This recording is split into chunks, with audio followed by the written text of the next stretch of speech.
بدأت أقرب وأسأل إيه اللي حصل. قالوا لي إن هادي رمى نفسه تحت عجلة عربية بعد ما اتعارك مع صاحب الورشة اللي شغال فيها ونقلناه للمستشفى. سمعت الخبر من هنا وبقيت أجري في الشارع زي المجنون، لأني صاحب الورشة اللي أنا شغال فيها وخدني معاه بعربيته للمستشفى. رحنا هناك، لكن للأسف لما وصلنا كان هادي توفى. ما عيطتش، ما نزلتش حتى ولا دمعة واحدة، ولا حتى دخلت عشان أشوفه، ما عملتش أي حاجة.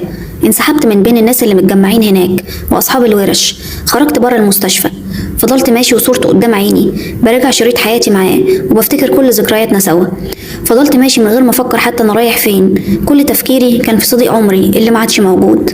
ما كنتش قادر استوعب اللي حصل، فضلت ماشي لغايه ما رجلي ورمت من كتر المشي، وفي الاخر اتجهت لبيت عمي، فلقيت ناس كتير قوي متجمعين، وام هادي واخواته قاعدين في الشارع ونازلين عياط وصويت. استوعبت وقتها ان هادي مات. مشي وسابني لوحدي. من ساعة ما هادي مات وأمور كتير بدأت تتغير، أولهم أنا. زاد سنتي